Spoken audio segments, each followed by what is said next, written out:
Hello, Ducks fans. Welcome to another episode of the Quack Report, part of Season 3, which still feels weird to say because it feels like we've been in Season 2 for so long. Yeah. It just feels like all one big season, But yeah, it really does. There hasn't really been a whole lot of a stop for us, right? So, and I think that was with a lot of people just in hockey media in general, right? With the season that got shut down because of COVID, and then, going into the bubble playoffs, there wasn't a whole lot of a break going into last season as well, and that sort of thing. So that bit of a break, I guess, that we took in August there, that's the most that we've had, really. We haven't really taken a whole lot of a break. So yeah, it's been crazy, but we appreciate it. The season's back full swing, and we're running on adrenaline, basically. Exactly. So let's hope it keeps up. And we appreciate everyone that stuck with us, of course, for that little bit of an extended break, and those that returned, and also new faces as well. Yeah, so we got a lot of new faces. I was going to say with our Twitter followers over the last 2 weeks, I'd say, with the hype season back, everything like that. We're now over 700 we're currently just under 730 followers. We're at 728.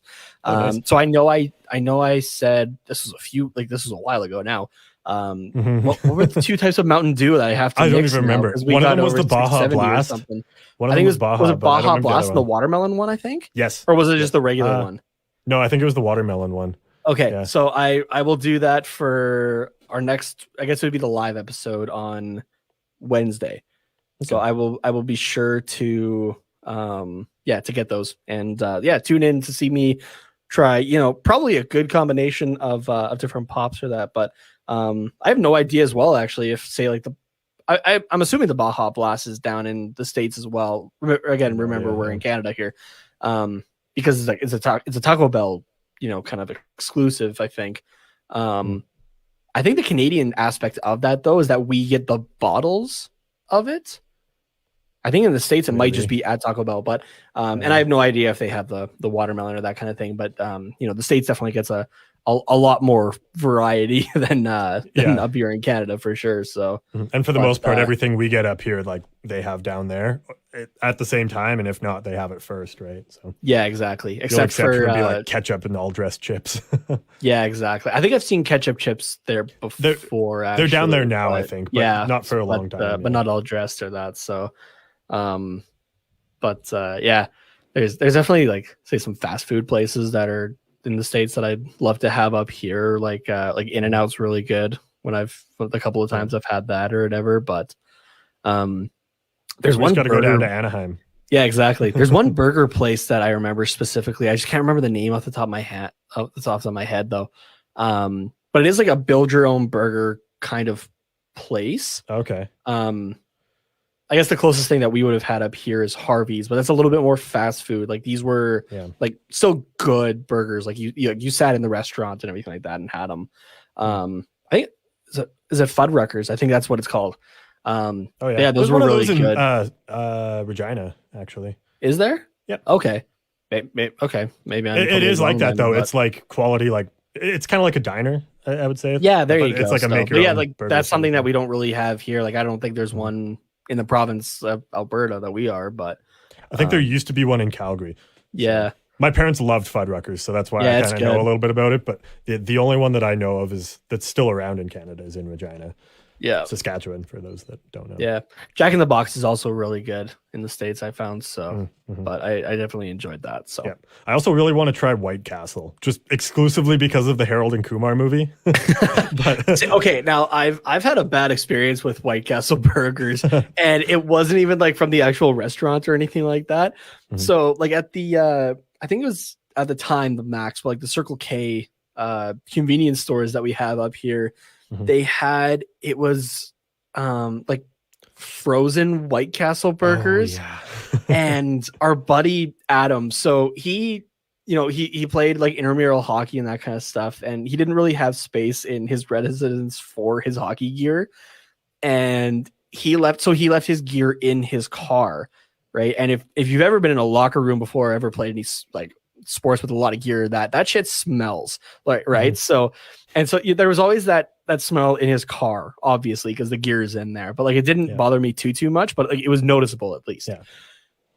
and he got these like frozen White Castle burgers from this convenience store. He heated them up like in the microwave that was at the store, and he opened the bag in the car, and I wanted to be sick from that. It overtook the hockey smell instantly, and it stuck in his car for a while. So like I hated being the passenger in his truck for a bit. So Adam, if you're listening to this, I apologize for that. But like, thank God for you that I didn't throw up in your front seat right there. But that's kind of turned me off from them before. I think my dad had offered at one point, like when we were in Vegas, to go to White Castle. I think we picked something different. Just because I wasn't sure about it. But yeah, that's fair. The next time that I'm able to go down to the States, I think I'm gonna have to get over my fear and try White Castle as well. It sounds like an irrational fear. Like you just need to do it. Next time I'm down too, I'm gonna order a White Castle burger, take it back to the hotel, sit down on the toilet, and take a bite, and just like be ready. I'm just gonna get prepared. I might even get one of those cushion toilet seats too. Yeah, like I didn't taste it obviously, but just like the smell just overtook, and it wasn't a great smell. But honestly, though, it could easily be because it was a frozen, like pre-made burger that you then microwaved. Yeah. So like there's a few things that you can do frozen and microwave and that kind of stuff, but like I don't really know for like full on burgers, right? Yeah. So that could totally be it, but yeah, it definitely turned me off for a little bit. So, but that will be my goal the next time I go to the States, is to try to find a White Castle and actually try a burger there. So, yeah, that'll be good. Well, we've got a pretty packed episode actually here. We obviously want to talk about the Ducks and Wild game that occurred on, was that Friday? Friday. Yeah, Friday. We want to give our review there. Obviously, 2-1 loss for the Wild. Sorry if that spoiled a really old game for you at this point, but yeah, and then we have James, not Audie. We have James on from Audie's his co-host. James on from the Barnburner show of the Hockey Podcast Network, coming on a little bit later to discuss the Calgary Flames, our I guess returning division rival. Yeah, returning division get to rivals see last year. So give us all the updates. Obviously, Nate could do it too, but you hear his voice all the time. We want to shake things up and get one a different opinion. Yeah, get the Calgary perspective from somebody that does a podcast about Calgary. So yeah. So we've got him coming on a little later. I know we promised What If on Wednesday, and it's honestly probably not going to happen. And then, of course, coming up. So we'll maybe get to What If another time. I was going to say, do we just want to do like a 5-minute thing, or even like a 2-minute thing? We can't. You know us. We're going to hold What If to 2 minutes? Are you Shit kidding? was good. All right, I'm just doing it right now. Shit was good. Ultra, like Superior Ultron, we'll call him, is a fucking badass. Thank you. Yeah, just get into it. Superior Ultron was a badass. I love the memes that came out from those 2 episodes, and having the Guardians of the Multiverse was a pretty cool fucking thing. I loved where it ended off as well with Captain Peggy Carter finding spoiler alerts, by the way. Oh yeah, full spoiler. You're fucked at this point. Finding the Steve Rogers Iron Man outfit, we'll call it, and there's presumably Steve is inside it and whatnot. Like those 2 episodes were really cool, I thought. Yeah, for sure. I enjoyed them. They were a lot of fun. I really want come together. Yeah, I want a second season of this, and I want more. I just want more of this idea, and something that's been kind of talked about as well, just like by fans.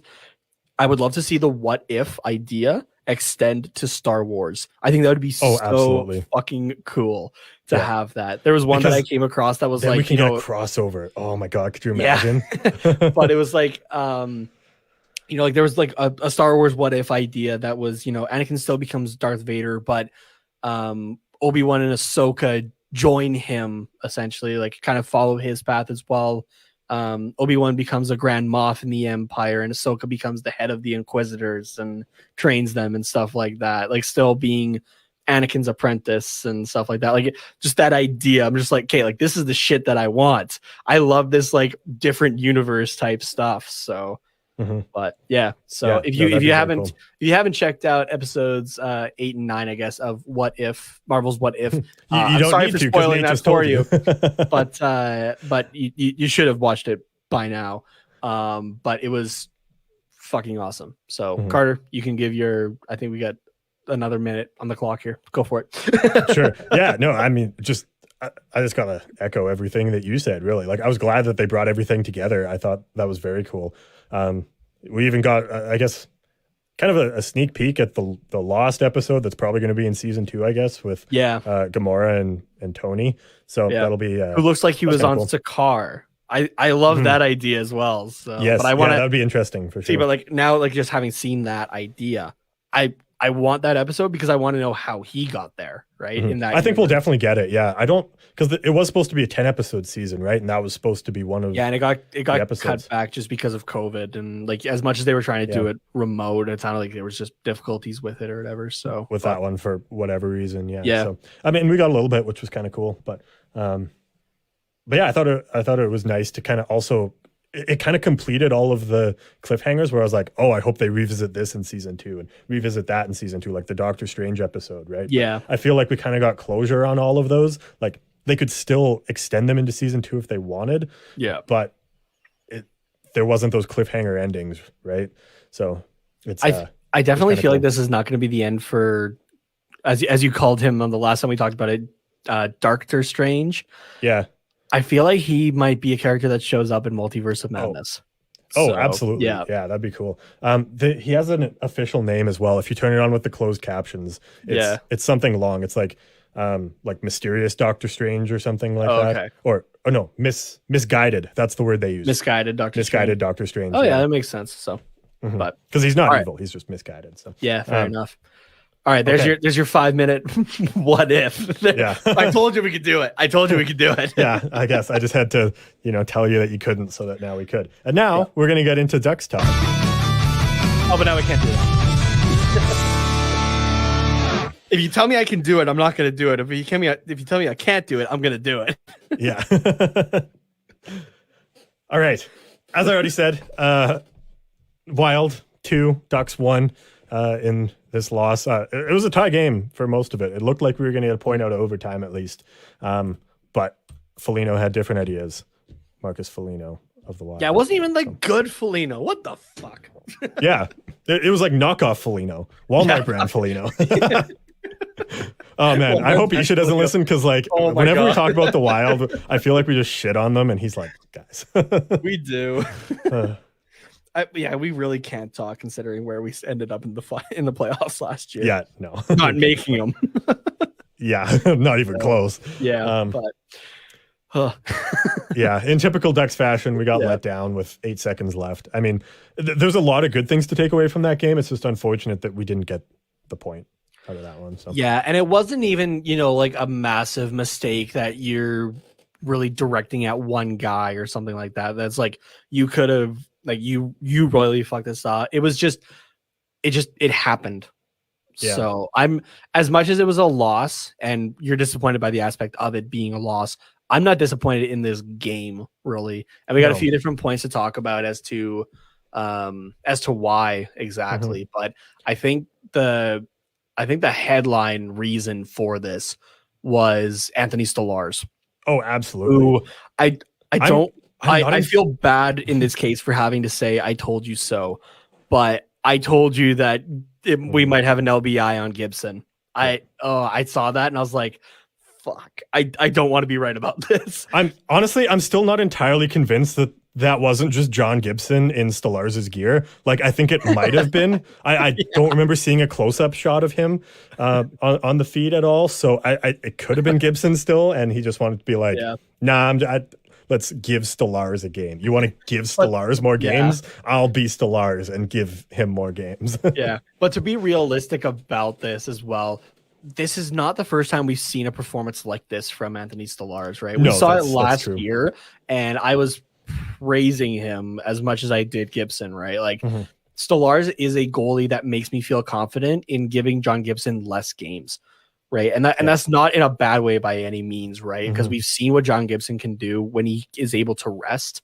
Right. Yeah. So like this just gives me even more confidence. It's only one game, but it gives me more confidence. Yeah. And I mean, we've seen Stolarz in this situation before where he's just that backup that comes in every once in a while. But we've also seen him, I guess, in that short-term starter role, like when John Gibson gets injured. And we know that like this can't be sustained over, say, like 6, 7, 8, even 10 games. Like he'll Yeah. have 2 or 3 good games and then he'll start to fall off a little bit. But to your point, like he's phenomenal as a backup or 1B goaltender, like hopping in, say, every third game or whatever it might be. So I think it's great. Like you're right, it's not unexpected from Stolarz because we have seen this before, but I just forget how good Stolarz is sometimes. Yeah, exactly. Just because we have John Gibson, right? Mm-hmm. Yeah, exactly. But yeah, Stolarz 41 saves on 43 shots, which is not a normal number that you're wanting to see. Let's put it that way. Mm-hmm. And that was asked of us. I forget who it was off the top of my head who, just asked if, should Ducks fans be concerned and that sort of thing about the high amount of shots that we're taking. And that was a concern again last year, right? So something that seemed like it might be kind of continuing. I did reply initially on our Twitter at Quack Report Pod saying that, from my recollection, there weren't too many high danger chances, which if that's the case, 43 shots doesn't really matter if they're not high danger, right? If they're all from the outside, right? Yeah, exactly. So we did pull up the heat map here. If you're watching, you'll be able to see it on your screen here in just a second because I am not on top of my shit right now. But otherwise, this gives you a reason to go watch us on our YouTube channel at Quack Report Pod as well. You get the visuals. Yeah, unfortunately, you have to look at our ugly mugs, but at least you get some nice, pretty pictures every once in a while. But so this is coming from Natural Stat Trick. Their heat map from this game, and so you can see here at least that there's +5 attempts for the Minnesota Wild, and just like it's almost there at the 5 attempts. So the actual numbers were 10 high danger chances for the Minnesota Wild on 43 shots, which is 23% chance, which maybe isn't great, but off the top of my head, that just feels a lot better than it was last year at least. Yeah. So and for the Ducks, we had 4 on 29 shots for a 13.7%. But you know what? Even then, that still feels pretty good. Both teams converted on one of those chances. I don't believe the other one for Minnesota was a high danger chance. If I remember correctly, do you have that number? I don't. They used to have high danger goals for on here, but I think they have a Patreon now on Natural Stat Trick, and I think it's locked behind that. So you might have to figure that out. But yeah, I mean, still 76.8%. So 77% of the shots were not high danger ones. As a goaltender, I would take that any day compared to probably last year when almost half of your shots are high danger ones because our defense just for some reason as a team was not clicking together. So so I'm not really disappointed in really I think the big takeaway overall from these last 2 games, the intensity has been there for the majority of the game, which is nice. This one they kind of fell off in the last minute and it unfortunately cost us. But besides that as well, the team defensive play has been there. And that's been a huge improvement, even just for 2 games compared to the majority of last season. So there's a lot of positives, I think, coming out of these first 2 games, at least against the Jets and against the Wild. For sure. In my opinion, I think we kind of fell off for most of that third period. Maybe I would say maybe the last 10 minutes, but I don't think we came out super strong in that third. And I think that's kind of echoed in the high danger chances where the Wild had 4 and we had none, where it was pretty close the rest of the game. And just on the eye test as well, we just didn't have that. I don't want to say that life, but we didn't bring the same energy as we did in the beginning. I don't want to say it's fair. Okay, I can see that. Yeah. I don't want to say that it looked like we had given up, and maybe it was just because the Wild came out with a lot more, of a push. Yeah. This was their first game of the season. Obviously the first couple periods, they were shaking some rust off, especially the first period, because we ended up with the first goal. Yeah. So maybe this was just the Wild playing to the best of their ability in the third, because I don't want to say we played a bad game in the third. It's just Minnesota obviously played better. So I don't know if it's they played better or we played a little bit worse. I think maybe the Wild played better, but it's hard to say. So Yeah, that's fair. I can definitely see that point as well. So, but overall, I don't think it was these two games back to back are better, I think, than we saw in any any games that were, consecutive games. Yeah, consecutive. There you go. Not back to backs, I guess. Yeah.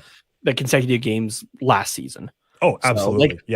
Just these two games feel feel like an overall improvement compared to the entirety of last year. Again, it's only two games and I'm going to try to temper my expectations and whatnot. I'm not jumping around in my seat this time like I was after that Ducks win on Wednesday. But, the first couple of games bring a lot of positivity, I think, to this club, which is something that over the last two seasons especially has not really been there. So I'm just for sure. If we can pick out more positives out of this year than we do negatives, right? Considering that, the rebuild is official and everything like that right now, I'll call this season a win, honestly. So I would like this to continue. Yeah, me too. And I fully expect that it will. I think, how do I want to put this? I guess in the intermission interviews, or even just like during the game, like they've been talking about how the Ducks veterans, actually it was on 32 Thoughts as well, but they were talking about just how the Ducks veterans were almost hard asses last year. Like, you guys need to like put all your energy in and like not really letting the kids be kids and having fun. And and I think John Gibson calling out just the whole team, saying like the whole team needs to be better. I need to be better. Our rookies need to step up. Our veterans need to, play to their contracts instead of just coasting. And that's like the big part right there. I was going to say the veterans, didn't really live up to their end either. Exactly. But Gibson just calling everybody out. Yeah, because it was a lot of everybody. There was very little positives as a whole on the season. And Gibson has been playing, well, in the one game he played phenomenally, but and last year he was played feisty the best that he could last year. Right? Yeah, so, exactly. Like John Gibson was John Gibson. So but I think the big thing with this year is that I think the veterans are having a lot more fun, and they're, I guess, just more invested in it being a game rather than this being something super serious. So and I think it's paying off for them, like guys like Shattenkirk and Raquel and Silverberg as well on the score sheet. And then it's kind of trickling down to the kids as well. The kids are getting to play their game. It's a little bit more fun. We haven't seen the Michigan attempt from Zegras yet, but I want to see it, buddy. But they're like flying around. They're getting in front of the net. They're getting in scrums. Like we see Zegras talking on the power play all the time. He's like, let's do this. Let's do this. Let's go. So I think it's a lot of fun. So I think we're seeing improvements just in the culture of the team, which that's a huge will help us get thing wins overall. Yeah, it's major. Sorry, I was just trying to see if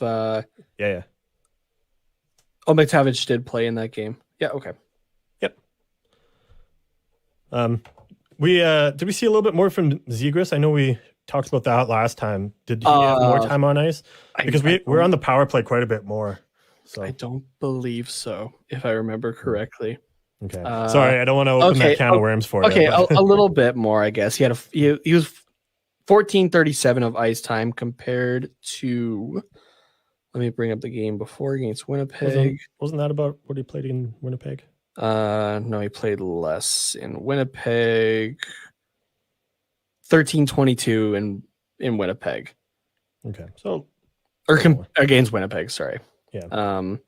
But yeah, so over a minute more, which is nice to see. Thank you, Dallas, for listening to me again. I'd like to see that number come up a little bit more. His face-off percentage was a lot better in this game at 50% even. So I did like that's some confidence there and whatnot. Yeah, I did like that he got some offensive zone starts as well. Yeah. And I remember one face-off for sure that he won, and we got a good scoring chance off of. I think it was in the. I'm not going to guess the period. I just remember it happening. But the one stat that really threw me off though was Derek Grant's ice time. He led the forwards with 17-12. Ugh. I don't really like that.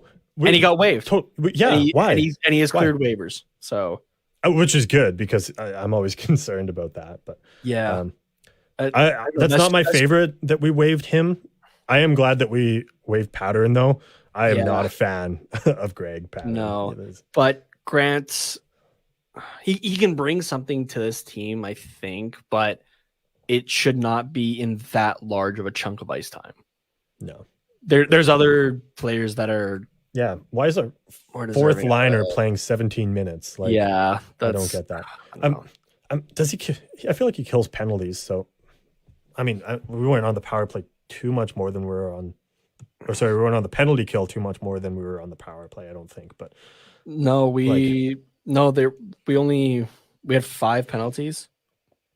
Yeah, and 4 power plays. So yeah, I don't know. I don't get that decision, but yeah. I mean, what do you do? I like Grant. I'm glad he's. You don't play him that much. That's what you do. Yeah. I mean, he is elite 1 center, right? But he hasn't. I don't think he's earned that ice time yet in the season. So I don't know. And honestly, I think it kind of dropped off last year. Like, I know that was the running thing from the first year of us doing this show, but I haven't seen it. I didn't see it really last year, and I haven't seen it yet this year. Yeah. So hopefully him getting waived is kind of that wake up call like Henrique needed last year. We're just fortunately doing it earlier in the season. So. Yeah, exactly. Fortunately. Yeah. So, but yeah, unless like there's a few more mistakes that we've learned from last year. So yeah. Really quickly here, let's just talk about the power play again, just so we don't keep James waiting here. Yeah, we were 1 for 4 on the power play, which I think is pretty good, 25%. So yeah, what are your thoughts? I like it. That's again improvement from last year, right? I think let me just double check this, but I believe our power play is definitely doing, again, temper expectations. It's only been 2 games. Yeah. There's still 80 more to go. Yeah, as of Sunday night, the only game in the league, the Stars versus Senators, is done. So this is as up to date as it can be, I guess, for the moment. The Ducks are currently tied for 9th in the league on power play percentage at 33.3%. That is a hell of a lot better than I think the 8.9 it was last season. Again, 2 games in, temper expectations, but those are positives. Those are improvements that we're seeing analytically and on ice as an eye test, right? So yeah, for sure. Just let's keep the positives more than the negatives. So if you can improve that, and it's hard to go even lower than 8.9%. But don't say that. I'll knock on wood. But like, it's harder. We'll put it that way then. Yeah, I think worse than that. So I think 20% is like a functional power play. Like, yeah, you can be a contender with a 20% power play. I mean, if you're a contender, you need to have at least a 20% power play, is what I should say. So if we can hover right in between that 15 and 20% power play range, I think that's fine for where this team is at right now, and given the players that we have and that kind of stuff. So I think that would be reasonable. Ideally closer to 20, but I think 15 is kind of the minimum that I would expect at this point. So yeah. I guess we did make kind of some coaching changes this offseason that are maybe improving that a little bit. So that could be part of it, I think. So yeah, we'll definitely need a few more games to see if these are longer term. They're not just short term improvements kind of thing, right? So exactly. We're not just like capitalizing on teams playing their first game of the season. So yeah, exactly. So I'd honestly give it, say, 20 games to get a good idea of if it's improved actually or not. So yeah, for sure. Does that seem fair? I think that's a good sample size. Yeah. Okay. I think we'll have an idea of where it's going after maybe 10, but I think if we do well over the next couple of games, then really drop off, then maybe by that 20 game mark, we'll kind of plateau a little bit. I think. We can probably have a good idea by the end of October here, which is nice. Yeah, for sure. Yeah. That's only a couple weeks away. Maybe like mid-November, we'll say. Yeah, sure. We'll revisit it. But okay. Anything else you want to add about this game or about the Ducks in general before we throw it to break here? I don't think I have anything else at the moment. So. Okay, sounds good. I was hoping you had something so that I could have time to find our promo, but I got it now. So it's all right. Well, I gave you enough time, right? I guess so. All right. That's all for the Ducks talk for now. We'll be joined by James on the other side of the break here. NFL fans, are you hungry for a big win this week? Well, Draftkings Sportsbook, an official sports betting partner of the NFL, has you covered. New customers can bet just $5 on any NFL team to win their game, and if they do, you win $200 in free bets. Winner, winner, chicken dinner. It's that simple. If Sportsbook isn't available in your state yet, DraftKings won't leave you empty-handed. Everyone can play for huge cash prizes all season long with DraftKings daily fantasy sports contests. DraftKings is giving all new customers a free shot at millions of dollars in total prizes with their first deposit. Download the DraftKings Sportsbook app now, use the promo code THPN, and bet just $5 on any NFL team to win their game, and you can win $200 in free bets. If they win, you win, with promo code THPN, as in the Hockey Podcast Network, this week at DraftKings Sportsbook, official sports betting partner of the NFL. Must be 21 or older, New Jersey, Indiana, or Pennsylvania only. New customers only. Minimum $5 deposit and $1 wager required. One per customer. Restrictions apply. See DraftKings.com/sportsbook for details. Gambling problem? Call 1-800-GAMBLER.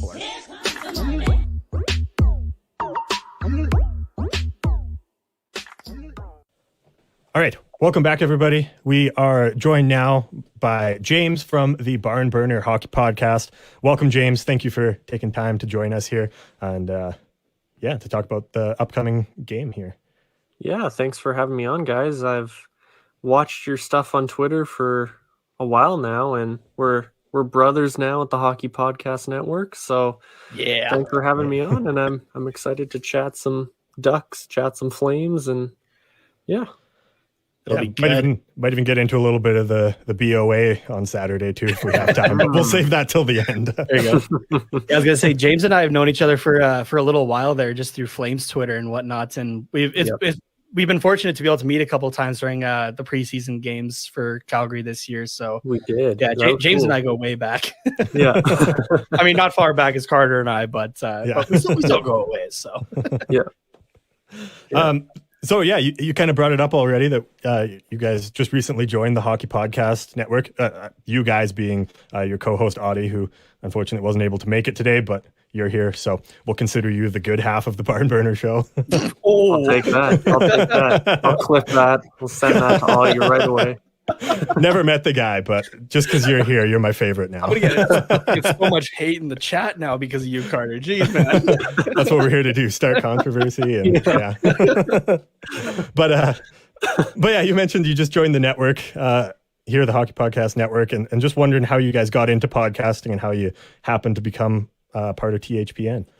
Yeah, so for me, I've always been a fan of hockey. And then I kind of started talking about it on Twitter 2 or 3 years ago. And then I kind of had an inkling to get into podcasting. And then I had that opportunity come to me in May where someone offered me a gig on another network. That didn't work out, if you know that story. But moved on here and got the chance to create my own show. And I reached out to Audie, right? I was literally browsing through my Twitter names like, this guy's already on a show. I guess I'll go to somebody else. Oh, this guy. Oh, Audie James. He's a YouTuber. He follows me. I've seen his stuff. I know this guy is knowledgeable. So I reached out to him. I didn't think he was going to say yes because I was kind of this unnamed just guy on Twitter that posts a few memes every now and then, right? Like, I will say they are quality memes. Thank you. If you're not even a Flames fan, follow James just for the memes. Yeah, I dabble in memes quite often. So, yeah, I didn't think Audie was gonna say yes. He was the first person I reached out to, and he did say yes. And then we kind of came up with the name, came up with what we wanted to do, and here we are. And we joined the Hockey Podcast Network about 2 weeks ago, 2 or 3 weeks ago. And I was in contact with them for about a month here. And they originally had said like maybe around Christmas time, they might have a spot open for us. And then suddenly out of the blue, they were like, hey, do you guys want to, we have a spot. Do you guys want to join? And I was like, heck yeah, let's do this thing. Because after that previous network and what happened there, me and Audie kind of decided like basically, and we had other offers to join other networks, and I'm sure those were great people, but we just, our trust was kind of wrecked. So it was kind of like nothing or the Hockey Podcast Network. So when that offer came through, it was like, let's go. We've done it. So yeah, that's kind of how I personally got into podcasting. Just kind of like, I love talking about hockey. I think I'm generally decently smart and knowledgeable on hockey. Maybe the listeners disagree, who knows, but I generally think I have a decent grasp on things. So I thought it would be a good fit, and here we are. So nice. There you go. You brought up the name. Oh, sorry, go ahead. Okay. You can tell we're all Canadians on here. Hey? Yeah. Sorry. Canadian standoff. Yeah. You had brought up the name Barnburner as well. Just is there a reason you came up with that name, or you just thought it sounded cool? Or yeah, so I was literally just looking up like hockey slogan, like hockey slang, and Barnburner. I was kind of like, okay, that works, because what I wanted to do with the podcast is kind of structured similar to Steve Dangle's podcast, where they're Leaf centric, but they also talk about the league, right? So I figured Barnburner kind of makes sense because burner, flames, there's that connection there, but I also want it to be a league wide thing. So Barnburner is a general hockey term. So I don't know, it collided, and I thought of the logo. It looked pretty cool when Audie designed it, and yeah, Barnburner. Nice. Yeah, makes sense. Cool. I was going to say, I don't want to take full credit, because obviously I can't take full credit, but I'd like to take a good portion of the credit for having the Barnburner podcast join the Hockey Podcast Network. I had gotten a text from Audie just kind of on a Tuesday. I was trying to head to the gym, and he's like, "Hey, can I call you like when you have a moment?" And I'm like, "Oh, yeah, sure." Like, normally when you hear, like, when you get a message like that, it's like, okay, what's going on here? Is everything okay? And so, then he had called and said that you guys had been approached by Dylan and Isha, and just kind of wanted to get the lay of the land. And yeah, it was totally understandable, right? He brought up your guys's just trust with everything that happened with that previous network and whatnot as well. And I still stand by this. You will have. You will do great things with the Hockey Podcast Network. It's filled with wonderful people and great resources and everything like that. So I'd like to say you guys definitely did not make the wrong choice in picking the Hockey Podcast Network. I think I need to reach out to Dylan and Isha just for a spokesman role with this network at this point. Yeah. I don't want to take the full credit for you guys joining, but I'd like to take part of the credit. Yeah, so. Just a little bit. Yeah, a little too in my own horn, you know what I mean? Yeah, I'll throw a shout out to Nate, because when we had that Zoom call with Isha and Dylan, they did mention that Nate, you'd said some good things about us. So thank you, good sir.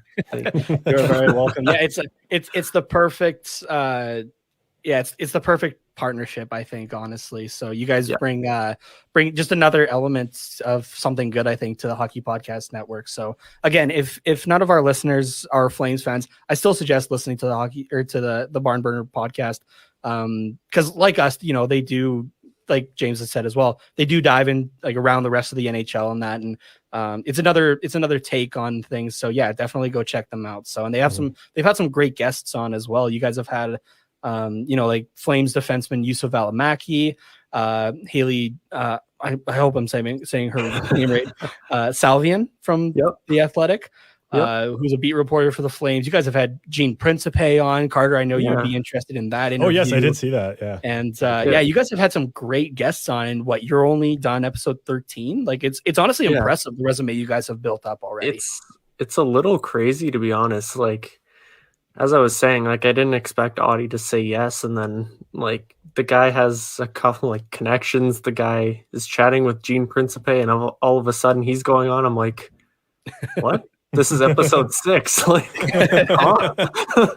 Audie and his connections, man. Like, Audie's the hopeful connection that I'm able to get for the end of November to try to meet Marc-Andre Fleury. So anybody who regularly listens to our show knows that I'm a huge Fleury fanboy and whatnot. So hopefully that works out as well. So yeah, well, audience connections. He just has them everywhere. Hey, yeah, like he got Matthew Phillips, a Flames prospect, and then he got Yusuf Alamaki like back to back within a week. I was like, huh? we're interviewing Flames players now? Like this is episode, I think that was episode 10 or something, like insane. Mm-hmm. But after I send Audie the thing of Carter saying that I'm the superior Barnburner host, I will also remind him to get you in contact with Fleury. So there you go. I was gonna say, because you're very much the analytics side of like analyzing the games and that kind of stuff, whereas Audie's the old school the eye test and that sort of thing. So he might argue that you're the superior by analytics numbers, but you might not be by the eye test. That's perfect. I love it. That's a good way to put it. Yeah. So what other things do you guys have planned? I guess this might be more of a later question, but I'm just more curious in general. What do you guys have planned for the rest of this season? Yeah. So for Flames fans, Ducks fans, anything, we actually just started our first call-in show last night after the Battle of Alberta. So that got a huge positive response, which we didn't really know how it was going to go. And we got like a lot of views. People seem to enjoy it. So I think we're going to continue that for sure. So we're going to be doing call-in shows. We're going to be doing our weekly podcast. We'll have to get you guys on there sometime down the road. Maybe next time the Ducks play the Flames, who knows? But yeah, for plans, I don't think we have any big name guests or anything planned. I'm sure Audie will get somebody else on. Right? But yeah, for plans, just keep chugging along with that weekly episode and see how this call-in show goes, because we had tons of fun last night and we'll see where it takes us. I was gonna say it seems like you guys have something going pretty well, and I think one of the ways you can tell that is because you guys, on your first episode of the Afterburn show, like the call-in show, you guys had a prank caller already. Yeah, so I think that just shows that you guys are at a level. So it was awesome, man. Like we had fake Erica Branson, who was our first caller. Like just right off the bat, we had a fake caller, and then I think we ended the night with somebody who was in Scotland, and then he was in Italy, and then he was in England, and his wife was giving birth, and then he was adopting a kid, and then it was fantastic. Worldwide traveler. Yeah. And it was also great because like some people who I've talked on Twitter for a couple years now, like they showed their face and they were chatting with me on Afterburn, right? Like you talk to these people on Twitter, but you don't talk to them face to face. So that was kind of fun, right? To interact with these people, and it was cool. So we'll keep it going, and yeah, maybe I don't know, maybe the Ducks fans will want to hop in. Who knows? Yeah, we'll send them your way for some prank calls as well. Yeah, for sure. I love the prank calls. You can be Erica Branson, you can be Nikita Zidorov, you can be John Gibson. I don't care who you want to be. You'll love it. Oh, man.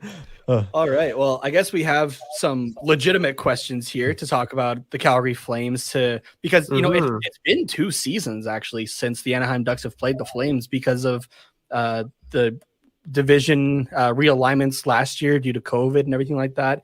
So, it looking on paper, a lot has changed with the Calgary Flames. So, what would you say are some of the biggest strengths? And we'll start with the strengths, actually. What do you think the biggest strengths are to this version of the Calgary Flames? Yeah, first off, like, I'm very excited for the Anaheim game tomorrow because it's an American team. Like, I haven't seen an American team in 2 years. Like, the Ducks aren't great, but I want to see the Ducks. So, but to answer your question about the Flames, I think a couple strengths would be the forward group. Blake Coleman is a huge addition, and we didn't see him last night because of a suspension, but he'll be in the lineup tomorrow, so that'll be cool. I mean, analytics, eye test, the guy is a massive beauty, 2-time Stanley Cup champion. Like, I love it. And people say he's not a top 6 forward, but if you look at the time on ice, like Tampa played that Yanni Gourde, Barclay Goodrow, and Coleman line. They gave him second line minutes, so they were basically their second line. So for strengths, I think the Flames forward group, with a few bounce backs from Sean Monahan, from Johnny Gaudreau, Matthew Tkachuk, if these guys bounce back, and with the addition of Coleman, that is definitely a massive strength. And I think goaltending is a big strength too, because Markstrom didn't have a great season last year, coupled with injuries, overplayed, etc., etc. But based on his Vancouver performance, he should bounce back. And Dan Vladar was fantastic in the preseason. Yeah, he did look really good. Like, the biggest surprise for me was, I think he played the most games out of any goalie in the league. Like, I think he played 6 games or something, and he was great in every single game. So I'm sure we'll get to defense, which isn't a strength, but I think forwards and goaltending would be the Flame strengths. Gotcha. How much do you expect Vladar to play this year? Do you expect it to be fairly 50-50 between him and Markstrom, or is Markstrom still the starter, or 1A type situation? Like, what's going on there? That's a great question, because Daryl Sutter is known to ride his starting goaltender until that goaltender literally cannot play anymore. Yeah. So, and we saw that last year where I think he gave Markstrom like 1 game off in his 30 games or something like that. Like, oh, yikes. It was insane. But I would expect Vladar to play a decent amount, given, and there's going to be back-to-backs. I'm expecting around 20, 25 games, which would give Markstrom about 60. I think that's fair, but Markstrom has an injury history, right? So fingers crossed he doesn't get injured, but it could totally be a split if Markstrom goes down with injury. And yeah, we'll see what Dan Vladar can do. I'm excited. Yeah, I was going to say, like, not trying to be biased or that kind of thing. I guess really on either side, I can't be biased, right? Being a Flames and Ducks fan. But that feels like the one comparable actually that both Anaheim and Calgary have is the confidence and strength in their goaltending, right? Like with Calgary and Jacob Markstrom and Dan Vladar, going over to Anaheim, you have John Gibson and Anthony Stolarz, who really over like last season especially was just kind of stuck behind Ryan Miller, and that being his last season, it was okay, we'll let him ride it out kind of thing. But we saw it with the Minnesota game, and we saw it with a few games last year. Stolarz is a great backup, and honestly could be like a 1A, 1B type situation guy. So yeah, it's definitely a comparable, I think, between the two teams. I don't know what you two think, but no, I agree. I think the goaltending is for sure the strength that's shared by both teams, I guess. Yeah, I watched the Anaheim Ducks Minnesota Wild game just randomly. It was just on the TV. I was like, sure, these two teams have some fun players. Let's watch. And Anthony Stolarz was like incredible. I was like, this guy, I remember him being traded by Edmonton or being traded to Edmonton or something. And then I hadn't heard from him for a while or heard about him for a while. And then, shows up here and I was impressed. So John Gibson is super cool. The man is carried the Anaheim Ducks, to put it nicely here. That pretty much sums it up. So definitely a comparable for sure. Awesome. All right, so you did bring up the defense as a weakness. Explain this weakness. Yeah, like how bad are we talking here, do you think? I mean, we lost Mark Giordano to expansion, which sucked. He was our backbone for 10 years. And I had talked a lot on Twitter about some names that they could bring in. I was throwing Jake McCabe's name, I think, every 2 days. Like, I was pushing hard. I was pushing for this player or that player. And Calgary's response was Nikita Zidorov and Eric Goodbranson. So Ducks fans. Those are very Daryl Sutter players, though. So yeah, but like even then, they sound like lower end Daryl Sutter players. The one thing both of them have going for them is they're both above 6'5", which is why they were brought in. If we're being honest, no other reason really besides that they're big. But I mean, Anaheim Ducks fans are familiar with Goodbranson. You know how terrible yeah. So, and I still don't understand that contract because Goodbranson said that Daryl Sutter had reached out to him the first day of free agency, which is bonkers. Like, you're talking to Blake Coleman and then you're going to talk to Eric Goodbranson. Like, what are you doing? It's a little odd. And to pay him $1.95 million, were you bidding with another team? And if that's the case, like, I want to know who that other team is because they're probably Anaheim, honestly.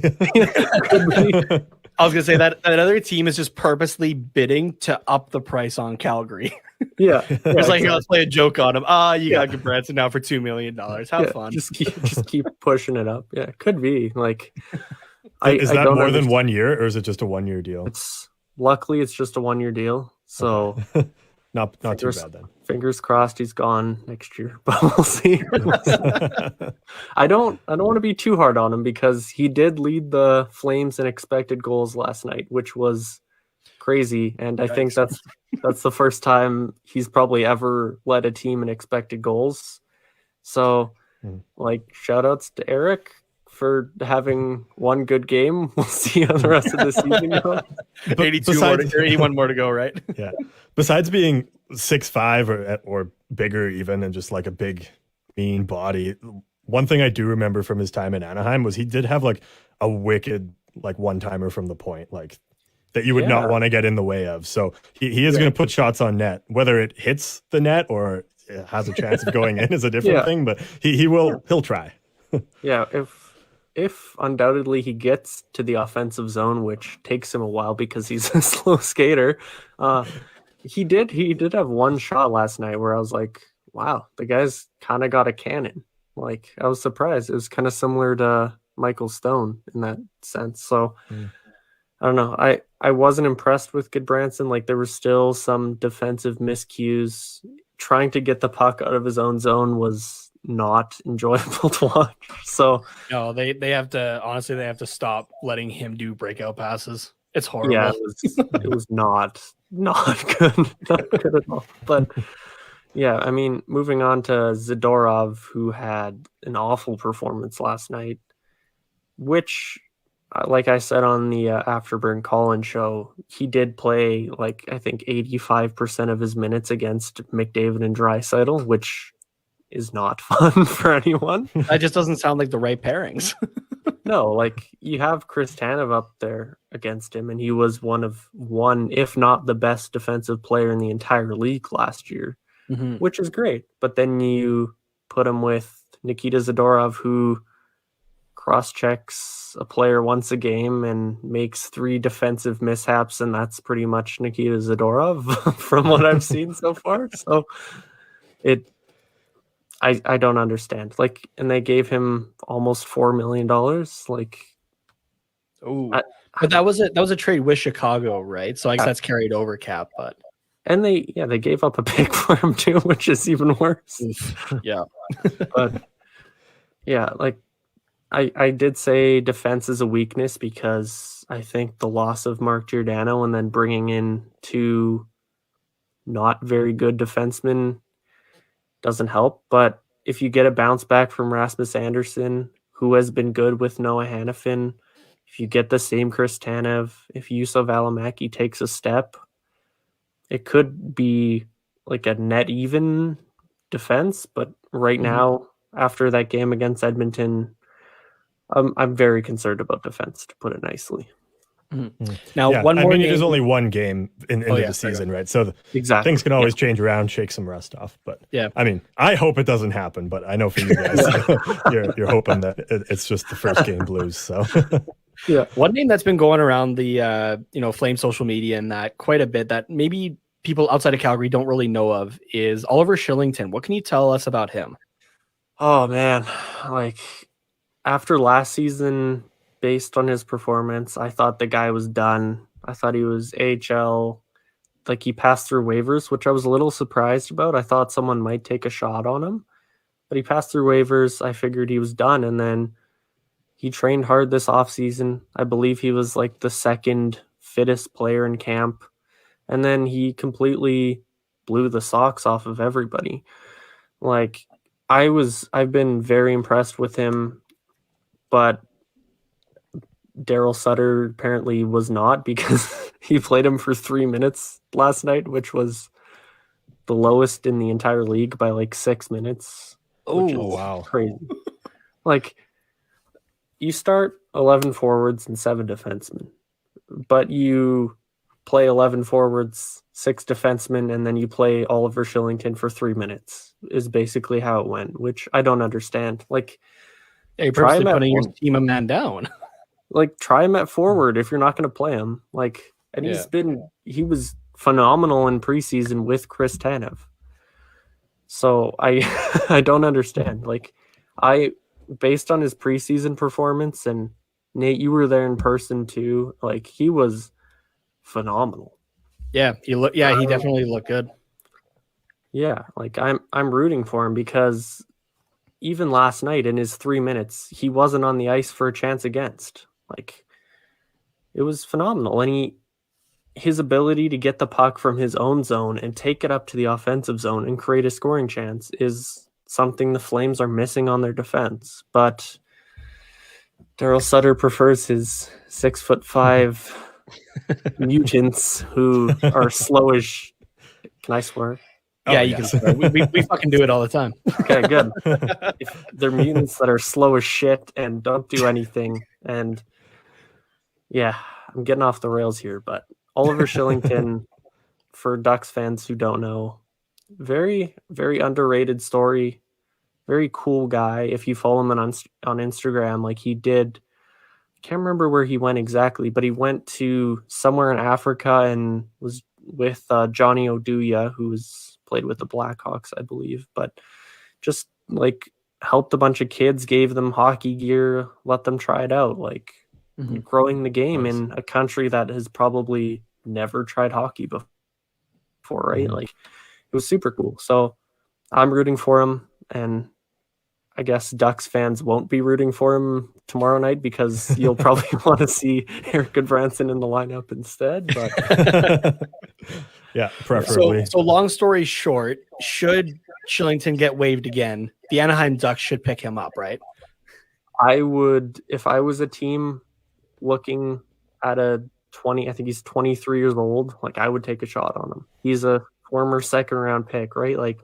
The guy has displayed his talent before, and he displayed it in Calgary during preseason, and our coach still only plays him for 3 minutes. So I don't understand it, to be honest. But yeah, if I was the Anaheim Ducks and Oliver Shillington was on waivers, I would definitely put in a claim. That's for sure. Good to know. We'll put in a word with our friend Bob Murray. Yeah, I just wanted to clarify that, because we can tell when they listen to us, because then they actually do that stuff. So yeah, we are definitely a resource for them. Yeah, there you go. Besides Oliver Shillington, who else are you excited for on the Flames this season? Ooh, I mentioned Blake Coleman before, so I won't mention him again. But Andrew Mangiapane, if you even look at Calgary Twitter for 5 seconds, you will see 4 tweets that have the words Andrew and Mangiapane in them, because the guy's a fan favorite. He was, I believe, in the 96th percentile for defensive impact last year, one of the best one of the best defensive forwards in the NHL. Didn't get a single Selke vote, which needs to change. If any media members are listening to this podcast, please vote Andrew Mangiapane for Selke. But like the guy, Flashalytics, if you know him on Twitter, Flash_33, he came on our podcast and he described him as a B, like the guy, and it's perfect. The guy is a pain in the ass for the other team, and he's creating chances, he's getting in the face, he's doing everything on the ice. Like the guy doesn't stop. So I'm excited for him. I'm excited for bounce back Rasmus Anderson. I think he got a little feisty in the Battle of Alberta yesterday, but a little bit. yeah, gave a little headbutt to Kaylor Yamamoto, but cost him $5,000, which is what a gym session for him. Yeah, a little slap in the wrist. Yeah. So that's a couple things I'm excited for about the Flames. So there's not a lot as a Flames fan.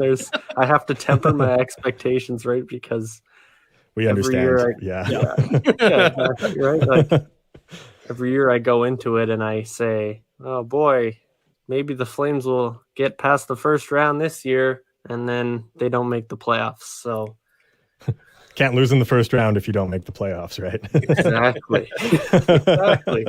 See, at least I feel like it's a little bit easier to temper our expectations in Anaheim, because it's like we both had Anaheim projected at 7th spot.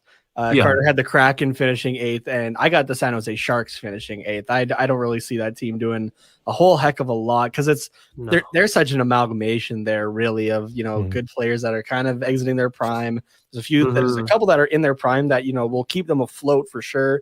And then you have Aiden Hill as your starting goaltender, which that's not a knock on Aiden Hill, but there was definitely better available. So I think he's an improvement over Martin Jones and whoever else there was last year. That's true. Exactly what I was going to say, right?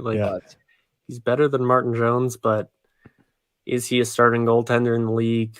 Probably not. So but speaking of division standings and that kind of thing, where do you expect Calgary to finish in this season? Yeah, I have to watch myself here, because last year I said, the Flames are definitely getting at least second in the North Division. They're going to be a playoff team, and then they finished 5th. So I will cautiously say they're going to be maybe 3rd or 4th in the division. I have Vegas at number 1, which I think everybody does. Yeah. And then I have Edmonton. I have Calgary kind of maybe with Edmonton, but I think Edmonton's a bit better than them. And then I have Calgary, Seattle, LA, Vancouver. I have those 4 teams. They could be 3rd or 6th, right? And then I have your good old Anaheim Ducks at 7th, and I believe I have San Jose at 8th. Yeah, so it'll be interesting. I can't say for sure that the Flames will be a playoff team, because there's questions, as I said, on defense, and there's a lot of good teams in this division that might have weaknesses, but I think every team has a weakness. For example, Edmonton, Vancouver are both super weak on defense, but they have amazing forward cores. Seattle has an amazing defense, but their forward core is a bit weak. LA is young, so it's very hard to predict this division. Yeah, no, I agree. Yeah. Even aside, or even with Vegas, maybe at the beginning of the season, everyone puts them at number 1, but they're potentially out Pacioretty and Stone now for at least 6 weeks, and that's a big hit to them. Rip my fantasy hockey teams. I could easily drop to wild card spots on at least one of them. Oh no. So anything can happen. It's so hard to predict. But what do you think, or how do I want to phrase this? Because I don't want to sound like I'm being a dick about it, because whenever I say things about the Flames, it's usually negative. But I know that a lot of Flames fans are unhappy, over the last couple seasons, or underwhelmed maybe, and a lot of them just want to blow the whole thing up and start fresh. Are you at that point, or do you think it depends on how this season goes, and at what point do you think maybe it's just better to blow things up and rebuild kind of Ottawa Senators style?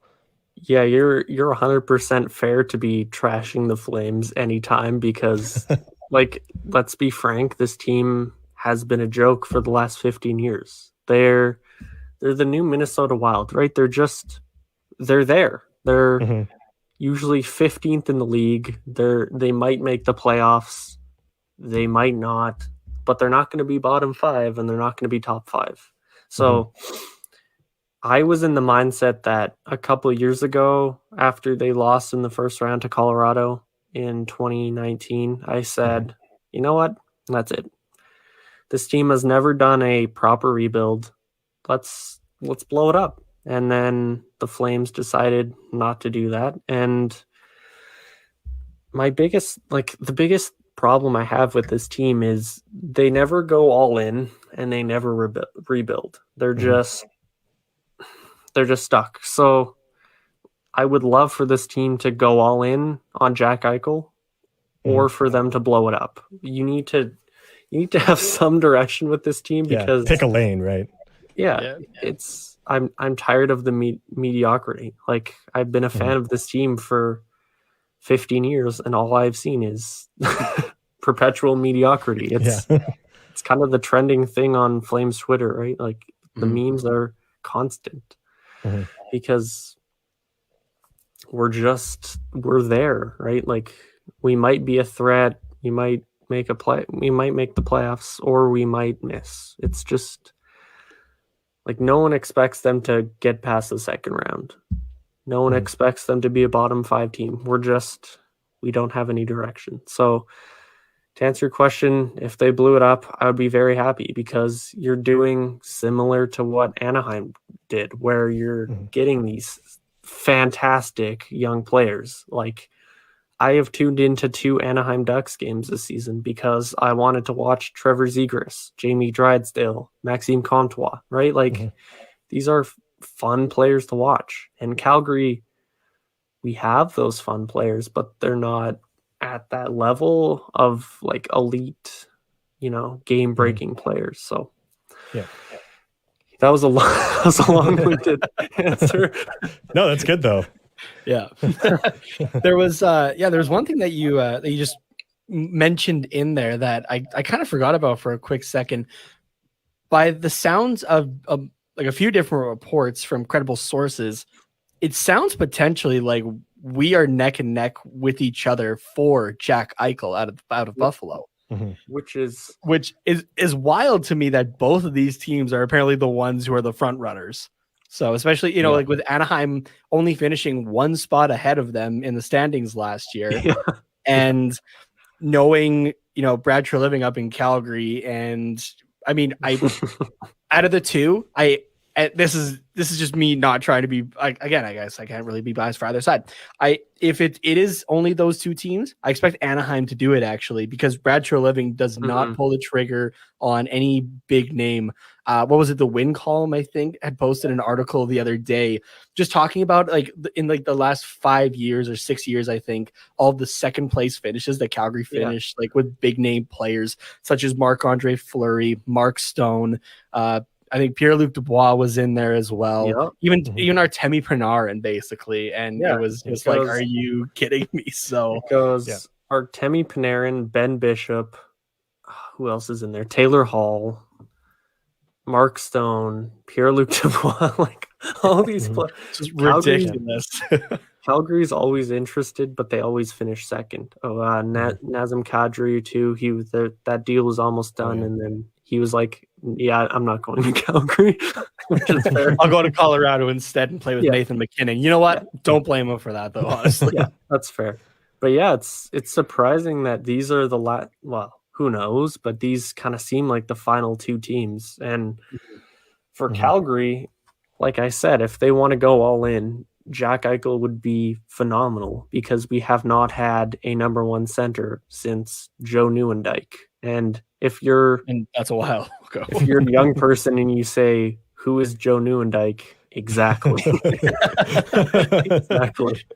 Now, there were reports, I believe it was yesterday or today, as we're recording this on Sunday, that Buffalo does not want to, they are not planning on retaining any salary if a team wishes to trade for Jack Eichel, which honestly, Buffalo just keeps shooting themselves in the foot with everything they are doing in regards to the situation. Like, we could have a whole other half hour or more conversation, I believe, just on Jack Eichel. Oh, yeah. I feel like that'd be a fun mini series, is just to have different perspectives from around the THPN. It's not like what everyone's thought about this is.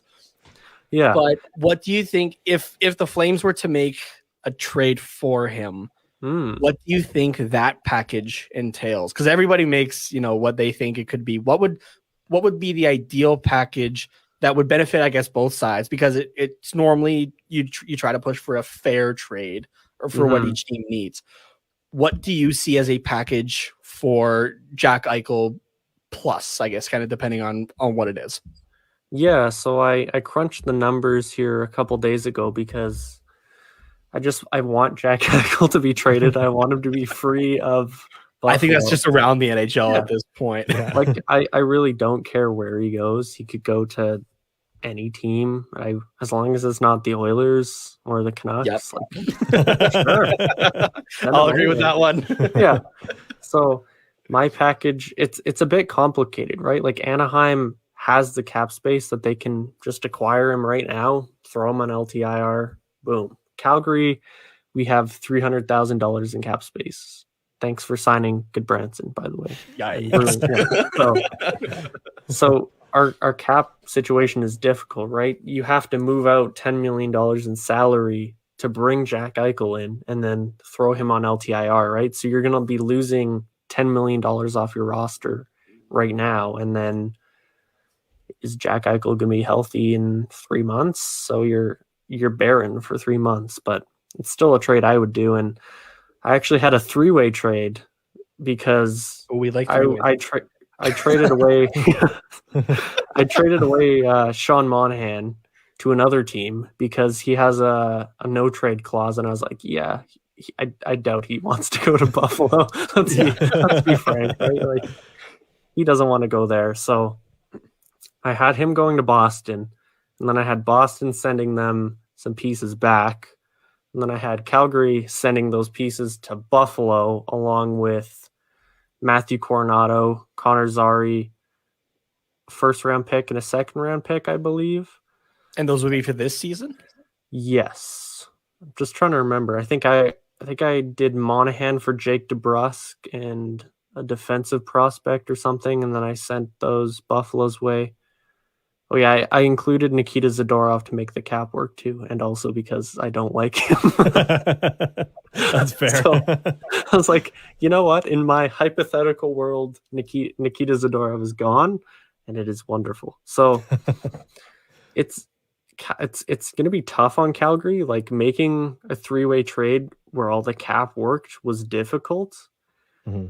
But I think I posted it on Twitter, and Buffalo fans were like, yep, we'll take Matthew Coronado and Connor Zary and a first-round pick and etc. Like, we'll take these pieces because we just want Jack Eichel. We want that situation over. So yeah, we'll see what. Go ahead. Yeah, it's I don't like. I think that a 3-way trade definitely would make sense, and I think that's the only way Calgary could do it. But yeah, it also depends on, like, if the other team involved is, like, okay with basically helping out another team to get Jack Eichel. I'm sure Boston would be okay with it because it's like, yeah, get him, like, out west so we only have to see him twice a year. Exactly. Yeah, Boston and Buffalo are in the same division, are they not? Yeah. So yes.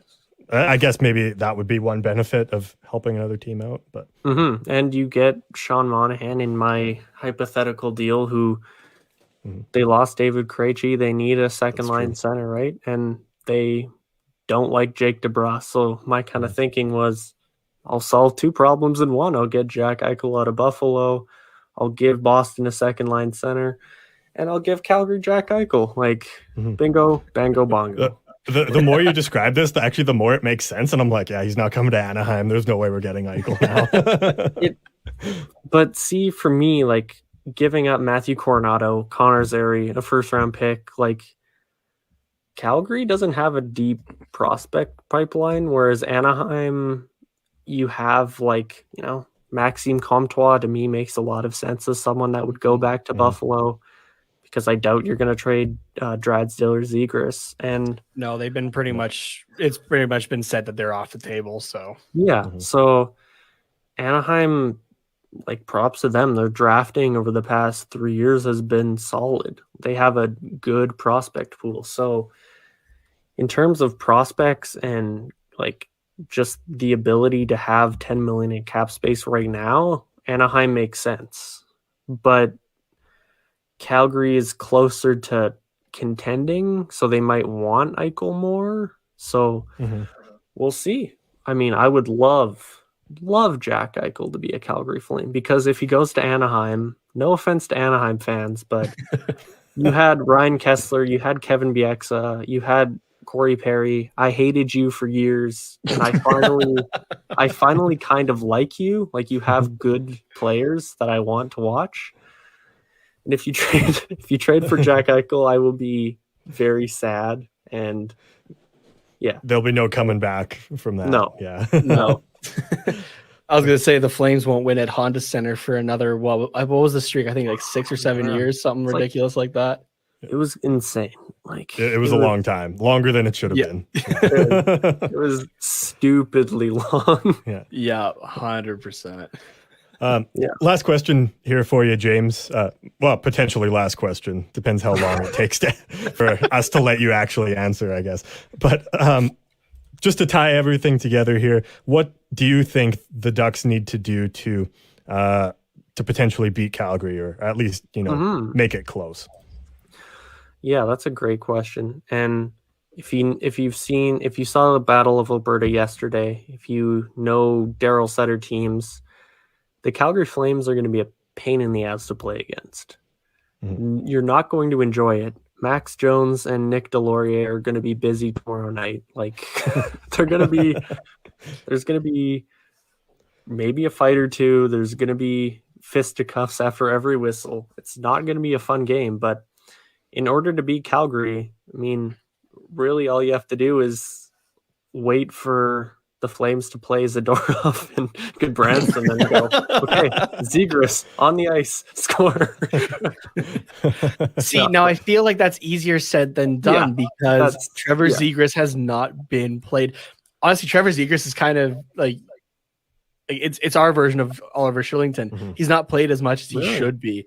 So I believe against, let me double check this, but I know that first game against Winnipeg, he only had 13 and a half minutes of ice time. To compare this, Mason McTavish in his very first NHL game, who did play phenomenally, let me throw that out there. Yeah, Mason McTavish had more minutes by I think he had about a minute and a half more than Trevor Zegras did. Jeez. So yeah, it was definitely interesting. But so I mean, if Dallas, I know you're listening. Play Zegras, for fuck's sakes. Let him do his thing. But I think definitely just have to actually play him for this to work out. Yeah, and I think Edmonton played Calgary smart last night, right? Like, they knew Calgary was going to take those extra instigator penalties, and what did Edmonton do with those power plays? They scored. They threw McDavid out for a one-timer. Like, it was insane. It was like, oh, well, here they go again on the power play. Like, So Anaheim, you have Jamie Drysdale, you have pieces that if Calgary is going to give you 5 power plays or something, which based on the players we have, that could happen. We love taking our penalties. So if given the opportunity, I'm sure Anaheim can beat the Flames, right? Like, I think Calgary's a better team than Anaheim. I think most people do think that as well, but it's not going to be an easy win, right? Anaheim with John Gibson, and they have a solid defense core. Their forward group is actually pretty solid. Like, they can beat the Flames if they play a certain way, and that's good. That gives me confidence. Yeah. Gives me just a little bit more confidence as well, like with this power play, because our power play last year was absolutely abysmal. I believe it was the last place in the league at like 8%. It was not good. And it's only been 2 games, but the Ducks have had actually quite a few chances. They're currently sitting tied for 9th in the league Okay. at 33%. So that's pretty good, actually. Again, I know it's only 2 games. I'm trying to keep expectations reasonable here. But that's already a drastic improvement. Like, I believe in the first game alone, with the 2 power play goals that they had, I think somebody had put the stat out that was already 30% of what they scored last year. So it can only go up from here. Man, I didn't know it was that bad. Oh yeah, it was bad. It was bad, dude, last year. I went through, like, on this show, I went through an existential crisis like every second episode, basically. So, jeez, like, Carter had to calm me down a few times. Carter was my therapist, essentially. Pretty much, yeah. Unpaid, also. Unpaid, yeah. Actually, sorry, I lied here. I do have one more question for you. For sure. Ducks and Flames face each other 4 times this season. Obviously Monday, twice in December, and once beginning of April. I'm assuming kind of right at the end of the season. Yeah. There. So 4 games. What do you think the season series ends up to? Oh, like, I want to say that Calgary wins 4 games because they're the better team, I think. On paper, they should, yeah. Like, on paper. But I also thought the Flames on paper were a playoff team last year, and they continued to disappoint me. So it could easily be a 3-4 Anaheim victory. But I'm gonna stick to my prediction. I might get eaten alive later on, but I'm gonna say the Flames will win 3 of 4 games. So we'll see. Okay, we'll see. Cool. I think I would go along with. I think I would go along with that one too. Actually, if the Ducks do win any more, it's going to be a split season. I don't see the Ducks taking more than 2 games at most. So, yeah, I'm going to say split season just because I hate giving Calgary wins, but realistically, I think 2 and 2 on both sides. Yeah, totally fair. Yeah, easily could be that. So we'll see. Yeah, Nate, do you have any final questions for James here? I got one more. It's not relevant to the Flames or the Ducks or anything in particular. Just something I'm noticing in your background here is you have a Coho goalie stick. Whose is that, actually? That is a great. I'm glad you asked, because that is Jonas Hiller's, because he played. I thought so. Nice. Yeah, he played for the Ducks and the Flames. So yeah, I went to the Flames equipment center and I was like, "Hey, that's a cool stick. I want it," not knowing how bad Jonas Hiller was with the Flames, but no one needs to know that. So. Yeah, he was definitely a lot better with Anaheim, that's for sure. So yeah, but that's awesome. You noticed that. That was cool. Yeah. So, Carter, do you have any more questions? I guess otherwise, if you want to wrap it up. Yeah, no, I think I'm all good. Well, thank you very much for joining us, James. It was very insightful, and it was awesome having you on the show. For all of our listeners, you can obviously go and check out James at the Barnburner Hockey Podcast, along with his co-host, Audie. And James, if you have any other social media handles you want to plug, feel free to do that now. Sure, yeah, and thanks for having me on. I know I like to blab my mouth off a little too much, so I hope I didn't. No, it's all good. Go over time. I'm sure Carter's just happy it's not me. Yeah, it's nice to hear another voice every once in a while. So love it. Yeah. Besides the Barnburner Hockey Podcast, you can check me out on Twitter at James Johnson YYC, and we'll be doing the Afterburn Call-In show through that, or our Twitter account at Barnburner Show. So check us out there, and thanks for having me on, guys. Yeah, thanks again for coming on, bud. Yeah, thank you. We're going to take a quick break here, and we will see you guys for the rest of the episode on the other side.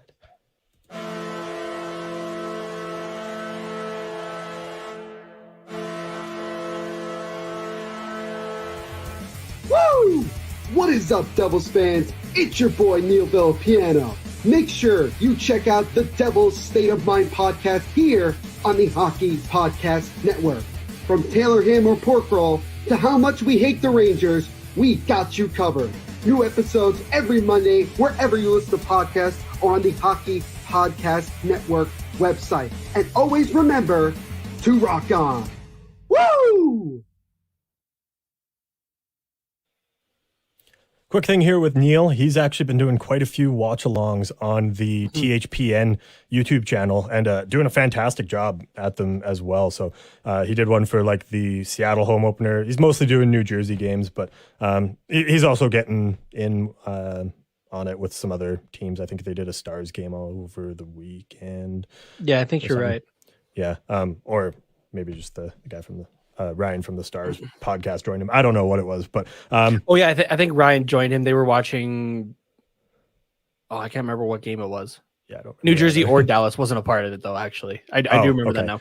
But yeah, they've been busy doing watch alongs for New Jersey and tons of other teams. Neil's been doing a fantastic job with that. So if you're fans of other teams or just want to watch a random hockey game with some other guy, check out the THPN YouTube channel and get maybe some more colorful commentary than what you'd get on ESPN or whatever. So. Yeah. So I was kind of thinking about that actually. I was wondering if we should do a watch along at some point of a Ducks game. I think that'd be kind of cool to do actually. Yeah, for sure. I think we'll definitely get into one at some point here. Yeah. If you guys want us to do a watch along, feel free to tell us at Quack Report Pod on Twitter or on Instagram or on TikTok or wherever else. Let us know if you want to do that. Yeah. All right. Let us wrap up this podcast with a little bit of what's quacking.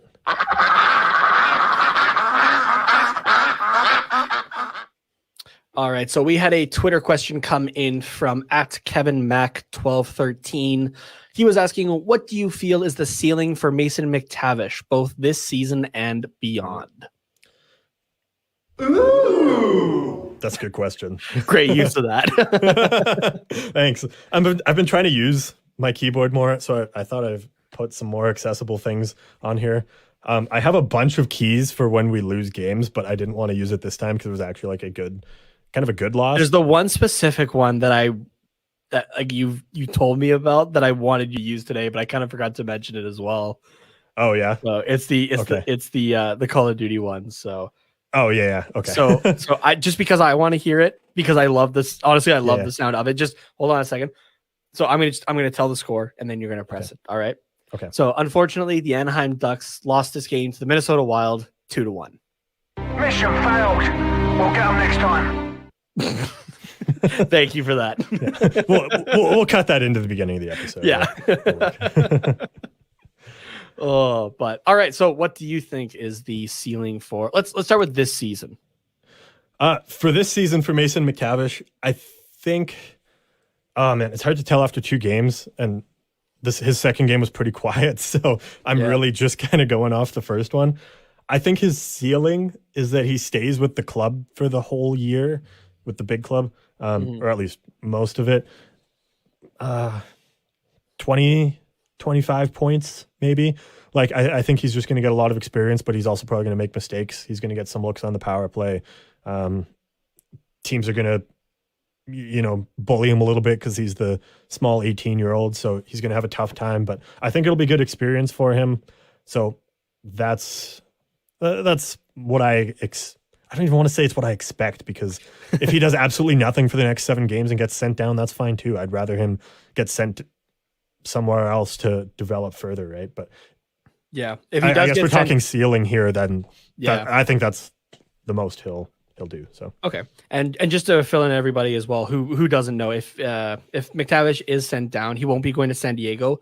He'll be going back to Peterborough with the Petes in the OHL. Right. Yeah. I think for this season, like you were saying as well, it depends on if he is here for past those 9 games. I'll go a little bit higher. I could see 30 points potentially, right? Especially if he continues to, play well. He's going to get the ice time, which is going to give him the chances. So I could see 30 points and that being pretty respectable for a first season at least, if he plays the majority of it. Yeah. Now for beyond, I don't know if this is going to be a bit of a hot take or not, depending on, his draft position. But then again, draft position doesn't always really tell the entire story of a player's career overall. Yeah. I get the feeling, though, this guy could be a perennial 30-goal scorer. I think so. I think that's pretty good. So honestly, I see this guy as being a big power play specialist. That goal he scored in front of the net for his first one, like that is you just see how big that's a McTavish goal. That's honestly, that type of goal is direct from his evaluations. Yeah. So and like that's what it's talked about, right? He's a big net front presence who picks up loose pucks. So and I think that there's a huge market for that in the NHL, and on a team where our power play, 5 years down the road is probably going to consist of Zegras, Drysdale, insert player on the other side, insert player in the slot, McTavish. Comtois. Yeah. Like there's tons of options. I totally forgot about Comtois, but then you park Mason McTavish in front of the net. He's going to pick up Drysdale's garbage, like the shots that manage to get through and ring off the post or just go off the end boards. McTavish is going to be there. He's going to be there for a quick tip in or backdoor pass from Trevor Zegras, and no one's going to be able to touch him. So I think 30 goals, 20 of them probably coming on the power play is absolutely realistic for McTavish. All right, sounds good. I'm glad it wasn't a crazy hot take. No, not at all. Not at all. So I thought about going 40. That might have been pushing it though. But I see him consistently in a few years down the line. Like once he really establishes himself, I can see him putting up back to back 30 goals type seasons. So yeah, for sure. I agree with that. Honestly, I don't really have anything to add or say differently for his ceiling beyond this point. I don't think he's that star player like say the Trevor Zegras type, even though he was drafted higher than Zegras, but I think he just has this skill set and he is very good at using it. And I think that's why he's drafted so high, whereas Zegras is kind of your all-around speed skill player, right? Yeah. There's not one thing that Zegras excels at. He just does everything quite well, in my opinion, whereas McTavish, you know what you're getting and you're bringing him into your team for a reason. So sweet. Yeah. Okay. I don't have anything to add. No. I'm glad you make it sound like I know what I'm talking about. Yeah. That's what I'm here to do. Just toot your horn for you. Sweet. I love it. Thank you, bud. Yeah. Okay. That was a quick what's quacking, I guess. But that was the only question we had this week. So, but that's not a bad thing. So we had a decent chat about the Ducks vs Wild game. We had a great talk with James from the Barnburner show, and I know we're going to be running a little long here again, but it especially with James, some great talk, and if it's weird to think about that Anaheim has not seen a Canadian team. Well, I guess they saw Winnipeg. Anaheim hasn't seen Calgary since the 2019-2020 season, right? It's been almost really 2 years since we saw them. So since before Wednesday. Yeah, Wednesday when we played Winnipeg. I had to think about that for a sec. Yeah. We hadn't seen Winnipeg since then either, right? Yeah, exactly. So some of these teams that, weren't in our Western Division last year, right? They've for example, Calgary, right? Because we were just talking about them. Their whole team look has changed dramatically. So besides they're not guys like Goudreau and Monahan, the whole surrounding cast is different. Yeah, exactly. So but yeah, so it was totally worth it though, and I feel like it's okay. Yeah, absolutely, and we'll do more of that as the season goes on. We'll bring on co-hosts from other shows. Obviously, we probably won't get to all the teams we'll play, unlike last year where we could and we had the time to do that early on in the season. Now it's going to be hard to stay on top of that. So we'll bring on some every once in a while, and probably more division rivals, just because it's a little more fun and info lasts for the whole season rather than, oh great, we see Pittsburgh once.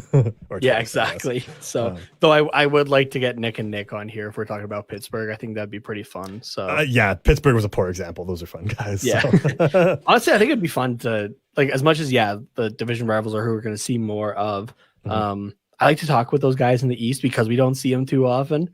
Yeah. So just because you don't see them too often, you don't really know a whole lot about them. So they're definitely informative in that respect. So yeah, for sure. But I guess just before we wrap it up, just a reminder, if you're listening to this on the Monday night, that we are playing the Calgary Flames at I was just pulling it up here at 6:30 Pacific. And Tuesday we are playing the Edmonton Oilers at 6 Pacific. Yeah. All right. And you've been live tweeting the last couple games as to the best of your ability as well. Well, you've obviously have other things going on as well, but where can they tune into some live conversations with you? You can tune into those primarily at Quack Report Pod on Twitter, though obviously it's still active on Instagram, Twitter, TikTok, and our Wednesday live episodes are on our YouTube and our Twitch. This episode as well, like all of our Sunday episodes that we're going to be doing as well are going to be put up on our YouTube as well. And how we had, the heat map up earlier, you can see those visuals along with us as well and that sort of thing by watching us on our YouTube. If you head over there as well, be sure to like and subscribe. It does really help out the channel and us as well, just to get noticed by more people and stuff like that. So if you could do that, that would be amazing. And we love you either way. Yeah. This is, of course, if you like what you see. If you hate this and you're like, why did I just waste an hour and a half of my life? Still give us a like and subscribe. No, even go there to downvote us or whatever, or dislike. I don't care. No, don't give the dislike. Because those hurt. Yeah. Only if you dislike us. But no, I just want people to be honest. If you hate us, like Nate's a baby and can't take it. Okay, go to our DM Nate at Tate Nomus. Tell him how much you love his insightful conversation, but you just can't handle his co-host. And then come tell me how much you hate the whole podcast at Carter _Potts POTTS _97. Actually, don't. I'm pretty sensitive as well. And I think that's all we got. So thank you guys very much for tuning in. Thank you again to James for tuning in from the Barnburner Hockey Podcast. I have nothing else to say. Music's going. Go Ducks, go.